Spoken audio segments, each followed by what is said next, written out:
सर्वज्ञ श्री चक्रधर स्वामी की जय।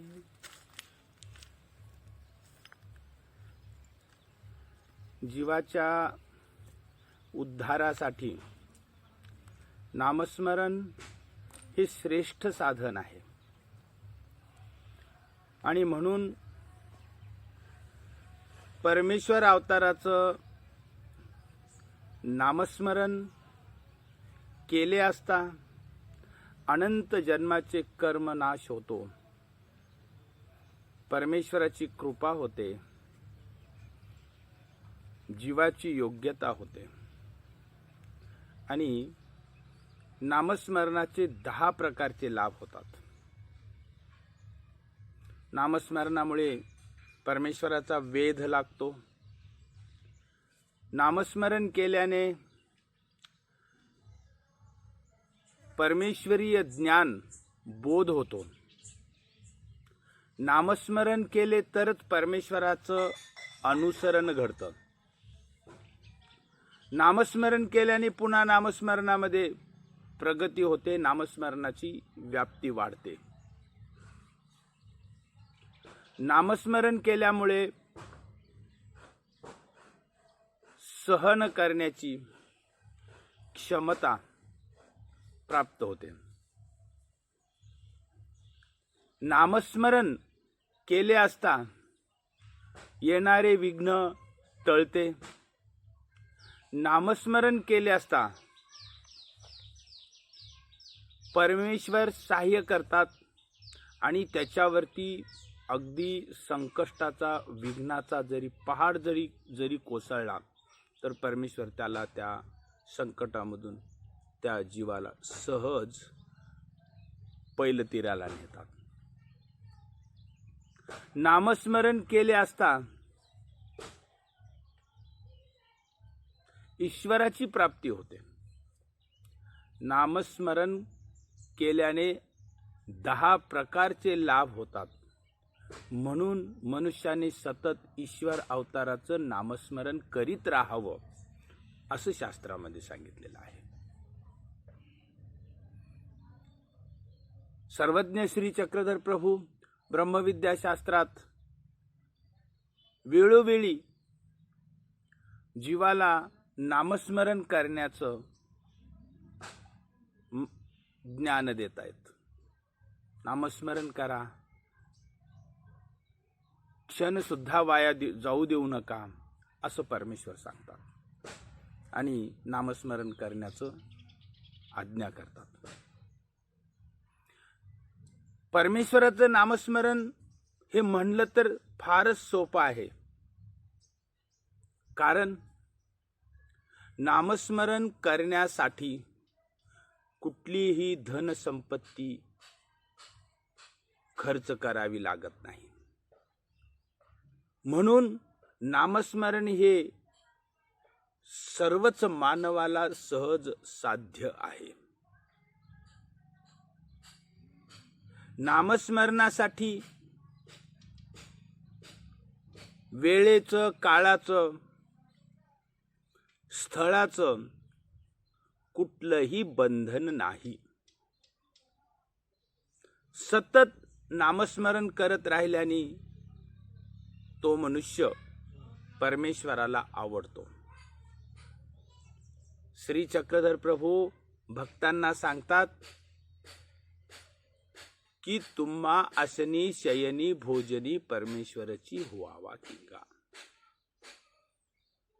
बसलेले असताना, झोपलेले असताना, चालताना, बोलताना परमेश्वर अवताराचं सतत अष्टोप्रहर नामस्मरण करीत राहावं असं भक्तांना परमेश्वराने श्री चक्रधर प्रभूंनी सांगितलेलं आहे। आणि म्हणून नामस्मरण हे सोपं आहे, कारण कुठला खर्च नाही, कुठलं बंधन नाही, ते सतत करत राहावं, अगदी सोपं आहे नामस्मरण। परंतु नामस्मरण अत्यंत कठीण पण आहे, कारण नामस्मरणाचं महत्त्व सर्वच मनुष्याला कळते असं नाही. नामाचा महिमा विधीस न कळे असं एका कवींनी नामस्मरणाबद्दल सांगितलेलं आहे की नामस्मरणाचं महत्व विधीला म्हणजे ब्रह्मदेवाला सुद्धा कळत नाही, इतकं ते गहन सुद्धा आहे. आणि म्हणून नामस्मरण, ईश्वराचं स्मरण करण्यासाठी सुद्धा अनेक जन्मामध्ये त्याला परमेश्वराच्या मार्गामध्ये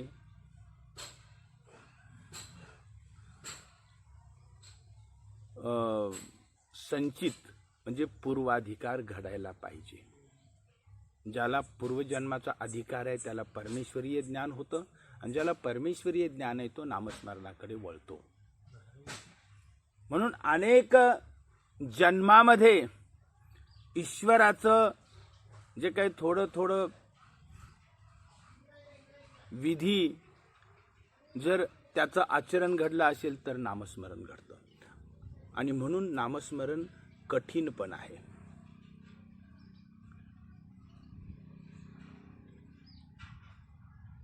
महानुभाव पंथामध्ये नवरात्रामध्ये नामस्मरण करण्याची पूर्वीपासूनच परंपरा आहे. नवरात्री आली की ग्रस्त लोक, साधू संत अनुष्ठान करून स्मरणाला बसतात, आणि मठा मंदिरामध्ये, आश्रमामध्ये किंवा तीर्थस्थानाच्या ठाई जाऊन किंवा आपल्या घरी सार्वत्रिक नामस्मरणाचा विधी केला जातो. हे अनुष्ठानपूर्वक नामस्मरण, बांधून केल्या गेलेलं नामस्मरण ही परंपरा सगळीकडेच आहे. नामस्मरण करीत असताना ही परंपरा आलेली असल्यामुळे कोणीही भक्त, उपदेशी, नामधारक, साधू संत या नवरात्रामध्ये आवर्जून नामस्मरण करीत असतो. आता हे नामस्मरण फक्त नवरात्रामध्येच करावं, इतर वेळेला करू नये असं काही नाही. नामस्मरण सदोदित करावं. पण नामस्मरण करीत असताना मनुष्याला स्वतःची पूर्व योग्यता घडवावी लागते. उपदेश घेतला आणि हातामध्ये गाठी घेऊन बसलं म्हणजे नामस्मरणामध्ये मनुष्य सहजपणे सफल होईल याची खात्री नाही. आणि म्हणून नामस्मरण करण्याची पूर्वतयारी ही फार मोठी कठीण गोष्ट आहे.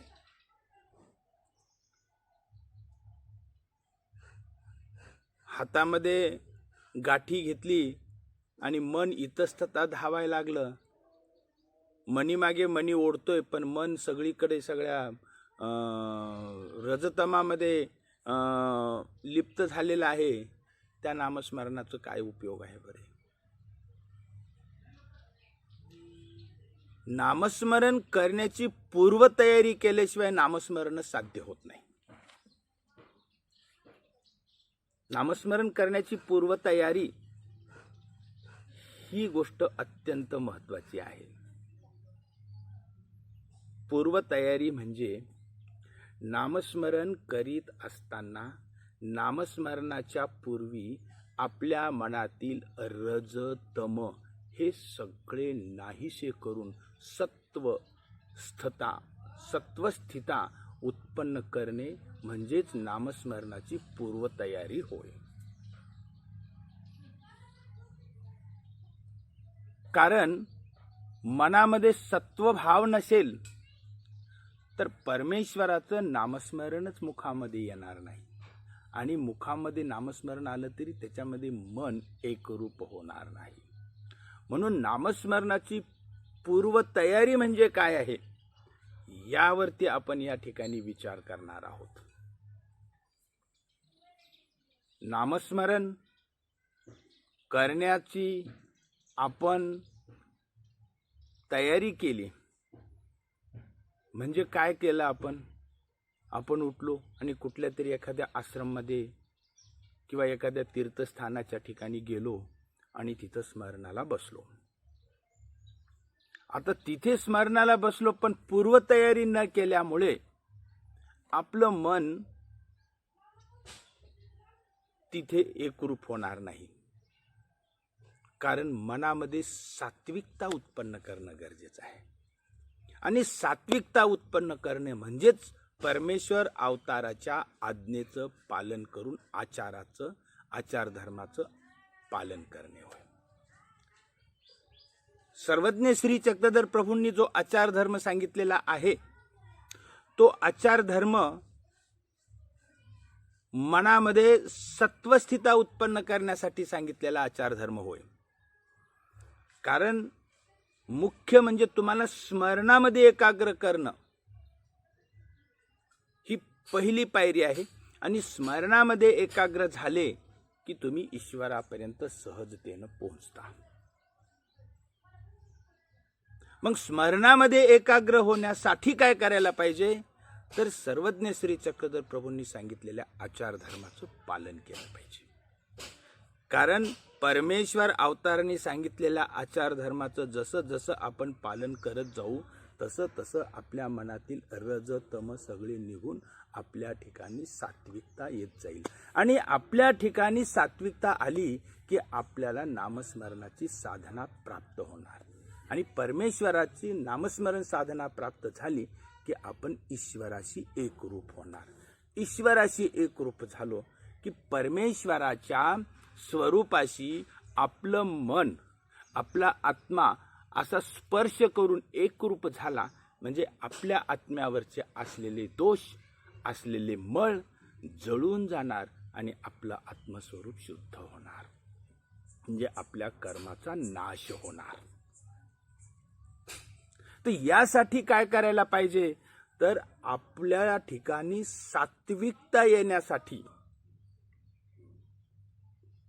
आपल्या ठिकाणी सात्विकता येण्यासाठी सर्वज्ञ श्री चक्रधर प्रभूंनी जे काही उपाय सांगितलेले आहेत, ते उपाय आपण प्रथम आपल्या आचरणात आणणं आणि ते उपाय आचरणात आणून आपल्या ठिकाणचे रजतम काढून टाकणे आणि आपलं मन सात्विक करणे आणि मग सात्विक मनाने नामस्मरणाला प्रारंभ करणे म्हणजे ही नामस्मरण करण्याची पूर्व तयारी होय.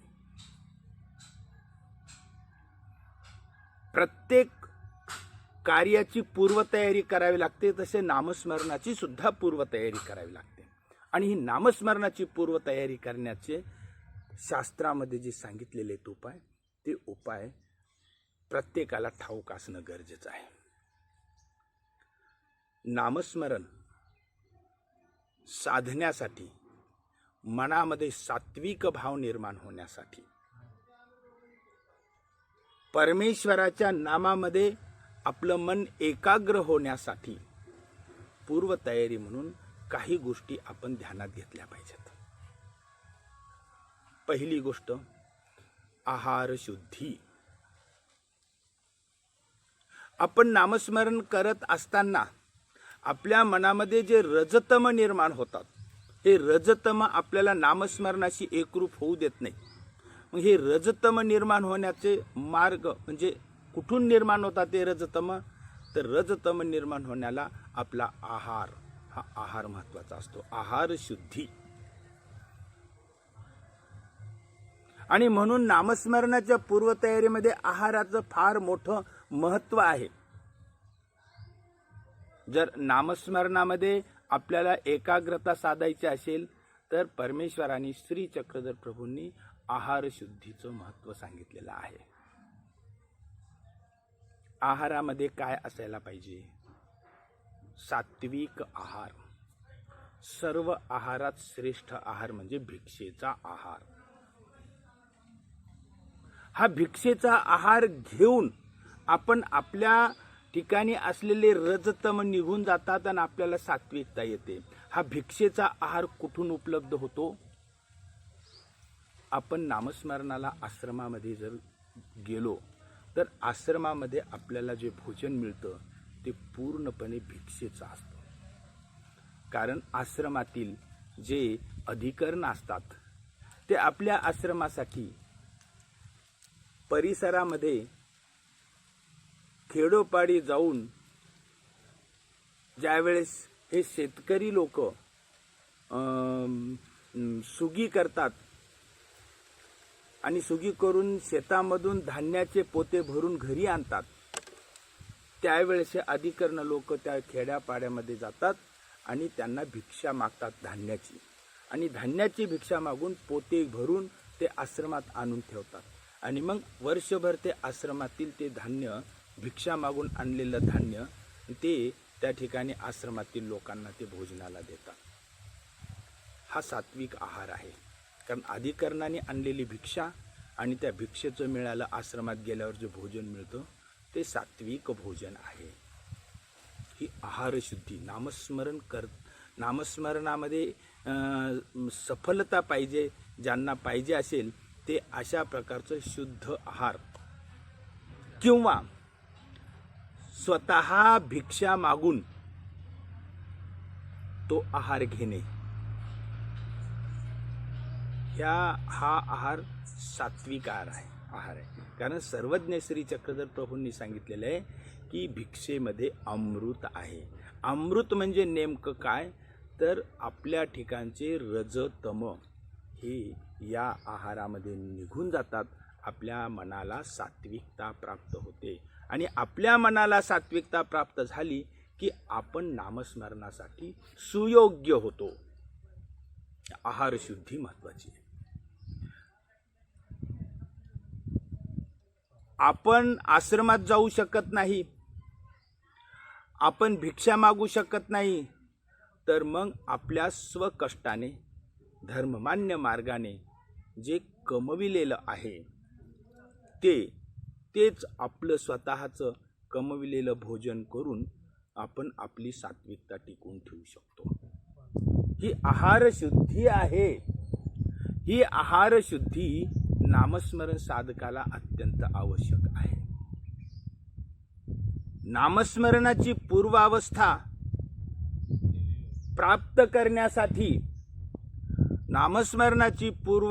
प्राप्त करण्यासाठी आहार जर दूषित असेल तर आपल्या मनात रजतम वाढून आपण नामस्मरणासाठी अयोग्य बनतो. आहार अशुद्ध म्हणजे काय आहे? जो आहार भ्रष्ट मार्गाने, अधर्म मार्गाने, विश्वासघाताने, हिंसेने, शोषणातून जो आहार प्राप्त होतो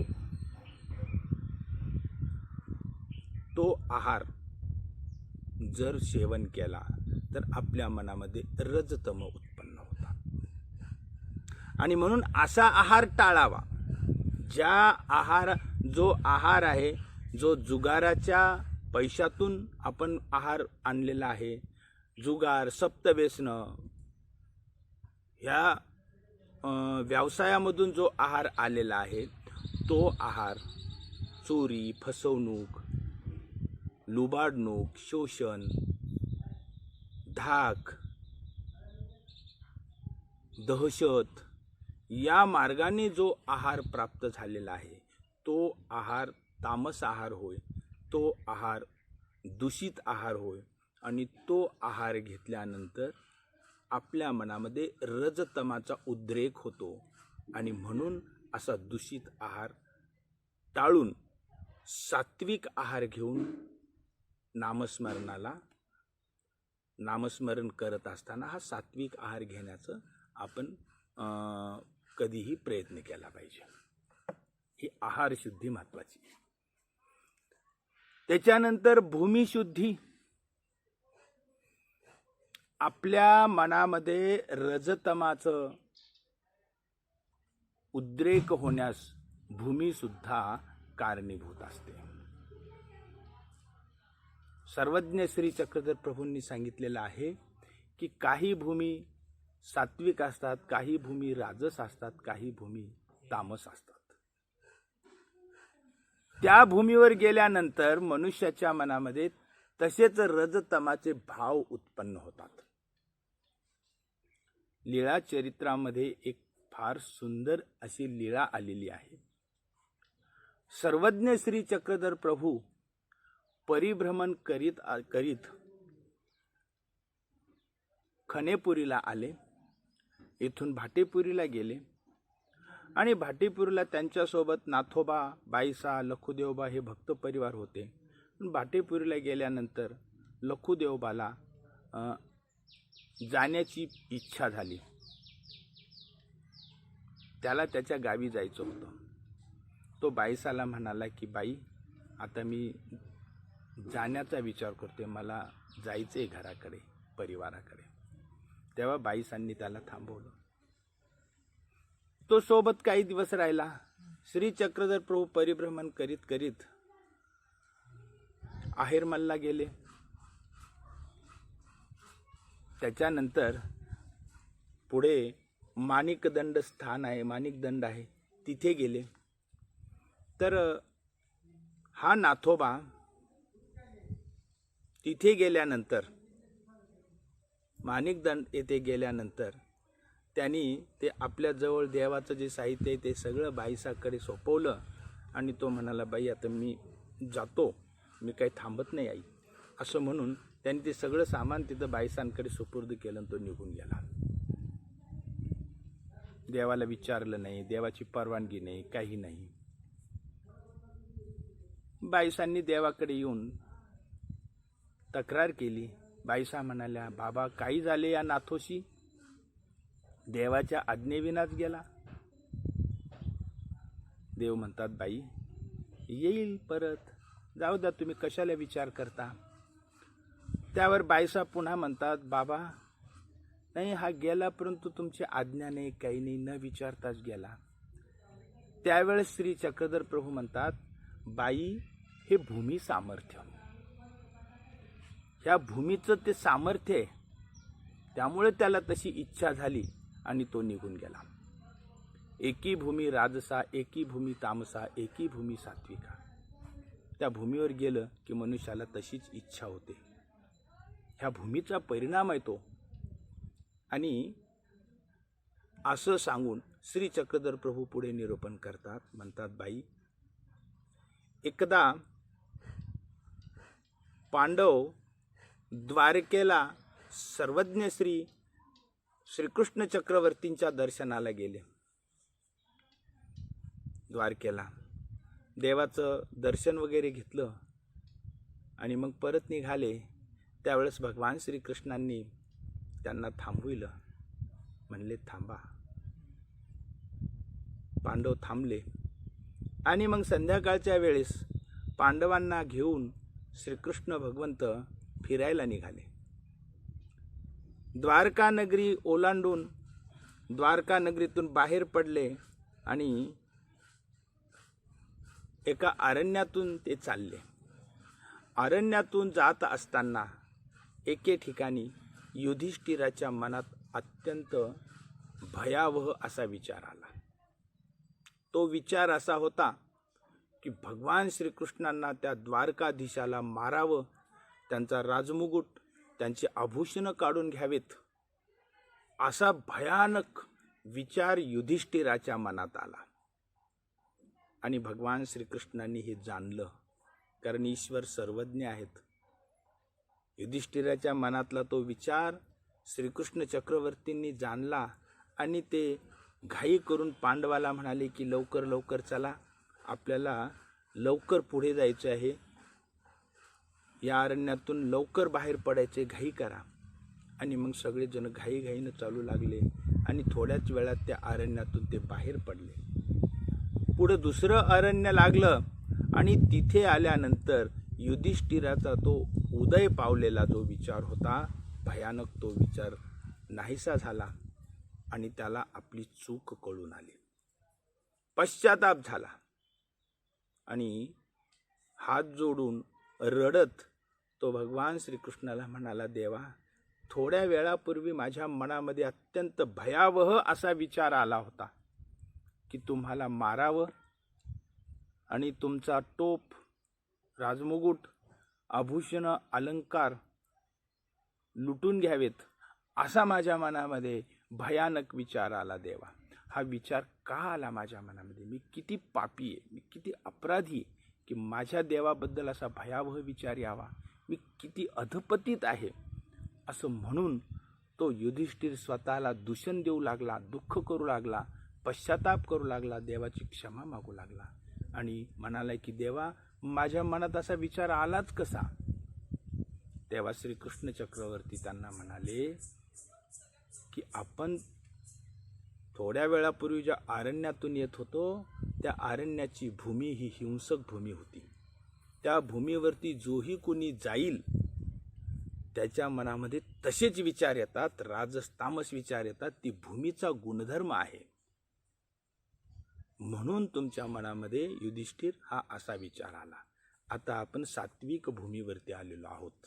म्हणून तो विचार निघून गेला आणि आता हे सात्विक विचार तुमच्या मनामध्ये आले, म्हणून तुम्हाला पश्चाताप होतो आहे. भगवान श्रीकृष्णांनी युधिष्ठिराला क्षमा केली. सर्वज्ञ श्री चक्रधर प्रभूंनी ही लीळा बाईसांना सांगितली आणि म्हणाले, बाई, नाथोबा गेला त्याचं कारण हे भूमी सामर्थ्य आहे. या भूमीवर आल्यामुळे त्याला तशी बुद्धी झालेली आहे आणि म्हणून तो आमची आज्ञा न घेता निघून गेला. ह्या लीळा चरित्रातील प्रसंगावरून आपल्याला असं दिसून येतं की नामस्मरण करण्यासाठी भूमिशुद्धी असणं सुद्धा आवश्यक आहे. आणि म्हणूनच नामस्मरण अनुष्ठान करण्यासाठी उपदेशी लोक तीर्थस्थानाच्या जवळ जातात, साधू संतांच्या सान्निध्यात जातात, चांगल्या भूमीवरती जातात. न पाळत्या भूमीवरती, जी आसुरी भूमी आहे, जिथे हिंसा होते, अशा भूमीवरती नामस्मरणात मन एकाग्र होत नाही आणि नामस्मरण साधना साधत नाही. म्हणून नामस्मरण विधी आचरण्यासाठी पूर्वतयारी म्हणून जशी आहार शुद्धी महत्वाची आहे, तशी भूमिशुद्धी सुद्धा महत्वाची आहे. आजकालची जीवनशैली फार बदललेली आहे. मोठमोठे शहर, 10-10 लाख, 50-50 लाख लोकसंख्या असलेली शहर हे आसुरी आणि तामसिक भूमीने व्याप्त आहेत. हिंसा घडते. त्या भूमीवरती रजतमाचे, अष्टभोगाचे मोठ्या प्रमाणामध्ये लोकांमध्ये आचरण केल्या जाते. पशुपक्ष्यांची हिंसा होते. एखाद्या शहराची 50 लाख लोकसंख्या असेल आणि तिथे बहुसंख्य लोक मांसाहारी असतील, 50 लाखांमध्ये जर 80% लोक मांसाहारी आहेत, म्हणजे 30 लाख लोक मांसाहारी असतील, तर त्या 30 लाख लोकांना मांसाहारासाठी पशुपक्ष्यांची त्या शहरामध्येच हिंसा होते. त्यांचा तो पशुपक्ष्यांचा आक्रोश, त्यामुळे ती भूमी अतिशय उग्र तामसभूमी बनून जाते. आणि त्या भूमीवरती नामस्मरण करताना मन रजतमानी बेचैन होतं. आणि रजतमानी बेचैन झाल्यामुळे अंगी सत्वस्थिता उत्पन्न होत नाही आणि म्हणून नामस्मरणामध्ये मनच लागत नाही. सर्वज्ञ श्री चक्रधर प्रभू म्हणतात, रजस्तमे निर्सोनी सत्वस्थिता धर्मी अधिकारू. राजस तामसता मनातून काढून टाकून तिथे सात्विकता स्थापन केली तर मन नामस्मरणामध्ये एकाग्र होतं. म्हणून भूमी ही शुद्ध आणि सत्वगुणी असणे किती महत्त्वाचं आहे हे आपल्याला लक्षात येतं. जे नामस्मरणीय साधक असतात, पाळती भूमी न पाळती भूमी याच्याबद्दल ते फार बारकाईने विचार करीत असतात. ज्यांना नामस्मरण साधना प्राप्त करण्याची तळमळ नाही, ते न पाळती भूमी, स्मशानभूमी, न पाळती भूमी, हिंसाभूमी याचा विचार करत नाहीत. परंतु ज्याला नामस्मरण साध्य करायचं आहे त्यांनी सात्विक भूमी याच भूमीवरती वास्तव्य करायला हवं, तर त्यांना नामस्मरण साधना साधते. म्हणून नामस्मरणाचा विधी आचरण्यासाठी जशी आहार शुद्धी महत्त्वाची आहे, तशी भूमिशुद्धी सुद्धा महत्त्वाची आहे, असं सर्वज्ञ श्री चक्रधर प्रभूंनी निरूपण केलेलं आहे. त्यानंतर आहारशुद्धी, भूमिशुद्धी आणि नामस्मरण करण्यासाठी ज्ञानाची आवश्यकता आहे. कारण ज्ञान असेल तरच तो नामस्मरणाकडे प्रवृत्त होतो. नामस्मरण करा म्हणून नामस्मरणाला बसले, जर त्याला ज्ञानच नसेल तर तो नामस्मरण करू शकणार नाही. म्हणून नाम, लीळा, मूर्ती, चेष्टा हे चतुर्विध नामस्मरण करायचं आहे आपल्याला. हे चतुर्विध नामस्मरण करण्यासाठी या ज्ञानाची आवश्यकता आहे. म्हणून पूर्वतयारी म्हणून परमेश्वराच्या लीळांचं ज्ञानसुद्धा, परमेश्वराच्या श्रीमूर्तीचं ज्ञानसुद्धा आपण प्राप्त करून घेणं ही पूर्वतयारीच आहे.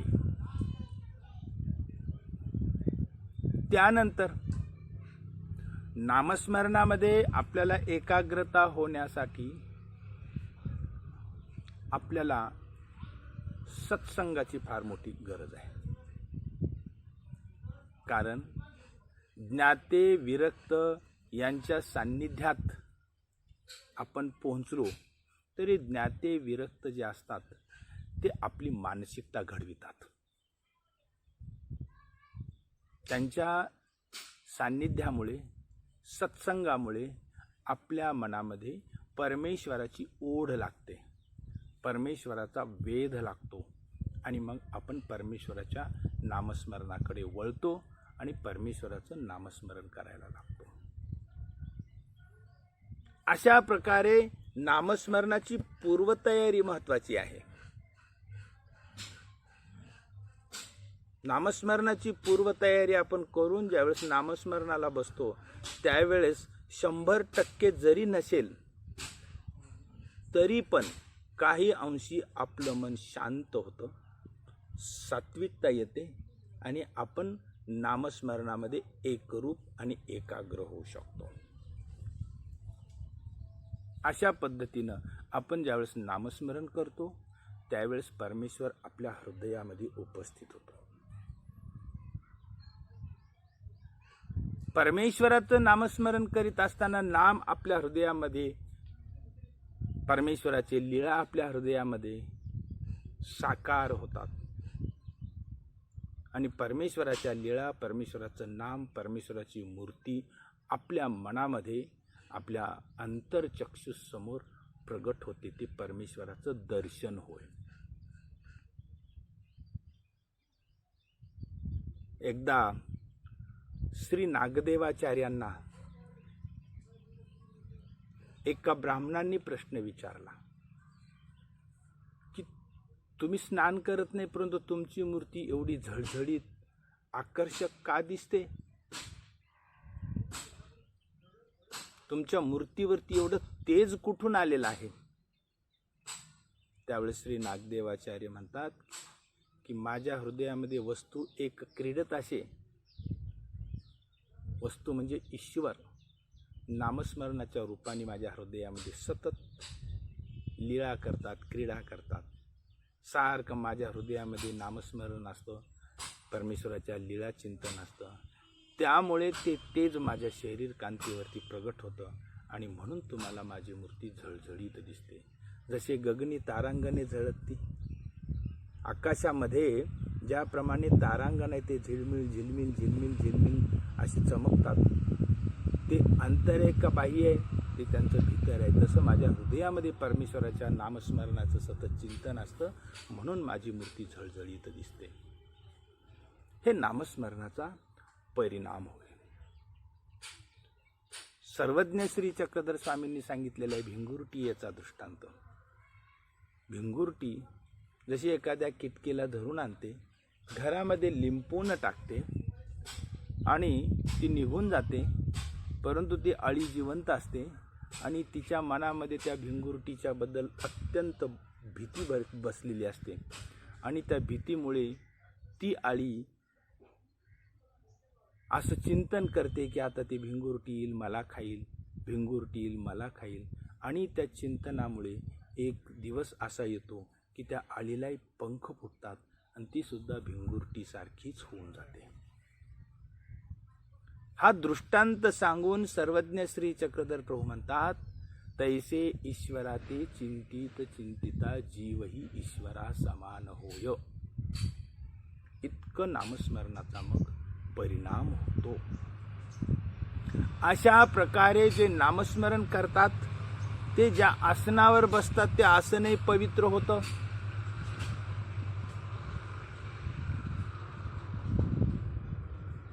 अशा प्रकारे पूर्वतयारी करून आत्मशुद्धी करून जे स्मरण करतात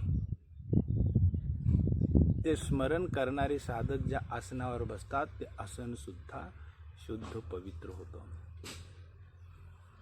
आणि म्हणून नामस्मरणासाठी जशी आहार शुद्धी महत्वाची आहे, भूमिशुद्धी महत्वाची आहे, नामस्मरणाचं ज्ञान महत्वाचं आहे, तशीच आत्मशुद्धी सुद्धा महत्वाची आहे. ही आत्मशुद्धी म्हणजे काय तर अनंत जन्मामध्ये घडलेल्या पापांचं मनामध्ये दुःख असणे, पश्चाताप असणे आणि त्या पश्चातापापासून प्रायश्चित आणि प्रसव मोडणे हा फार महत्वाचा विधी आहे. नामस्मरण करणाऱ्या साधकांनी आपल्यापेक्षा ज्येष्ठ ज्ञानी भक्त आचरणशील पुरुषांसमोर प्रसव मोडण्याचा विधी करून आत्मशुद्धी करणे गरजेचं आहे. कारण आत्मशुद्धी केल्यामुळे, प्रसव मोडून आपले दोष उक्त केल्यामुळे, आपल्या दोषाबद्दल पश्चाताप केल्यामुळे, आपल्या ठिकाणचे त्या पश्चातापामुळे ते दोषाचं ओझं कमी होतं आणि आपल्या ठिकाणी प्रचंड सात्विकता उत्पन्न होते. आणि ह्या सात्विकतेमुळं पुन्हा आणखी नामस्मरणामध्ये आपली गती वाढते. अशा पद्धतीनं रजस्तमे निर्सोनी सत्वस्थिता धर्मी अधिकारो, हे राजस्ता तामसता मनातील काढून टाकून त्याचं निर्मूलन करून सात्विकता अंगामध्ये धारण करून आपण स्मरण करायला हवे. सात्विकता धारण करणे ही नामस्मरणाची पूर्वतयारी आहे. आणि मग अशा पुरुषाने भूमिशुद्धी, आहारशुद्धी, आत्मशुद्धी आणि नामस्मरणाचं ज्ञान ह्या 4 गोष्टी सोबत घेऊन तो नामस्मरणामध्ये सत्वभावाने उतरला असता त्याला नामस्मरण साधते. आणि म्हणून नामस्मरण कठीण आहे. नामस्मरण कठीण का आहे की आहारशुद्धी ही साधना त्याला करावी लागते. जिथे रजतमानी गृहस्थाश्रम करणारे आहेत, चोरी, हिंसा, भ्रष्टाचार, शोषण अशा पद्धतीने जिथे आहार उत्पन्न होतो तो आहार सेवन केला असता मनामध्ये रजतमाचा उद्रेक होतो आणि तो मनुष्य नामस्मरणापासून लांब जातो. ज्या भूमीवरती हिंसा झालेली आहे, जी भूमी तमोगुणी आहे, जी भूमी न पाळता आहे, अशा भूमीवरती जर मनुष्य गेला, तिथं वास्तव्य केलं तर त्यामुळे पुन्हा मनामध्ये रजतमाचा उद्रेक होतो आणि मग तो नामस्मरणापासून दूर जातो. मनामध्ये अनंत जन्माच्या दोषाचं पश्चाताप नाही, पुरस्चरण नाही, प्रसव मोडत नाही. तर प्रसव न मोडल्यामुळे आत्मशुद्धी होत नाही. त्याच्यामुळे रजतम जशाला तसे वाढतात राहतात आणि ते पुन्हा वाढतात. त्याच्यामुळे ही नामस्मरणाचं साधना हाताशी लागत नाही. नामस्मरणाचं ज्ञान लीळेचं ज्ञान आहे म्हणून नामस्मरण होईल याची खात्री नाही. लीळेचं नामस्मरणाचं जरी ज्ञान असलं तरी आहारशुद्धी, भूमिशुद्धी, आत्मशुद्धी ही अत्यंत आवश्यक आहे. आणि ह्या गोष्टी असतील ही पूर्वतयारी झाली असेल तर नामस्मरण साधतं. आणि म्हणून ह्याच गोष्टी अत्यंत कठीण आहेत, म्हणून नामस्मरण कठीण आहे. मनुष्य बाकीचे सगळ्या गोष्टी करू शकेल, लाखांनी करोडोनी दान करू शकेल, सेवा करू शकेल, परंतु नामस्मरण करण्यासाठी त्याला ह्या गोष्टीची पूर्वतयारी करावी लागते. आणि ही पूर्वतयारी करणं हे कठीण आहे. म्हणून नामस्मरण कठीण पण आहे. लाखातून एखाद्यालाच नामस्मरण साधतं. आणि म्हणूनच नवरात्रामध्ये जे नामस्मरण केलं जातं आणि नामस्मरण करत असताना 10 दिवस आधीच सगळी अन्नधान्य सामुग्री जमा करून ठेवल्या जाते. आणि 10 दिवस बाहेरचं कुठल्या दुकानातलं सुद्धा धान्य पदार्थ, दूध, फळं, भाजीपाला घेतल्या जात नाही. याच्या पाठीमागं सुद्धा हाच विचार आहे. अन्नशुद्धी, आहारशुद्धी हाच विचार आहे. तीर्थस्थानाच्या ठिकाणी जाऊन स्मरणाला बसण्याची परंपरा आहे. आश्रमात जाऊन मठमंदिरात जाऊन नामस्मरण 10 दिवस करण्याची परंपरा. याच्या पाठीमागं भूमिशुद्धी हा विचार आहे. आणि आत्मशुद्धी म्हणजे साधू संतांच्या सान्निध्यात जाऊन प्रशव मोडून झालेल्या अनंत जन्मातील दोषाबद्दल पश्चाताप करणे, प्रायश्चित घेणे, प्रसव मोडणे, हा जो विधी केला जातो याच्या पाठीमागं आत्मशुद्धी हा एक फार मोठा विचार आहे. आणि साधू संतांच्या निरूपणातून नामस्मरणाचं ज्ञान, लीळांचं ज्ञान घेणं, ह्या गोष्टीमुळे, ह्या 4 गोष्टीमुळे, आहारशुद्धी, आत्मशुद्धी, भूमिशुद्धी आणि नामस्मरणाचं ज्ञान, ह्या 4 गोष्टीमुळे आपण नामस्मरणात यशस्वी होतो. आणि नवरात्रामध्ये ह्या गोष्टीचा सगळा योग येतो. म्हणून नवरात्रामध्ये 10 दिवस नामस्मरण करण्याची प्रथा आपल्या पंथामध्ये आहे. सर्वज्ञ श्री चक्रधर स्वामी की जय.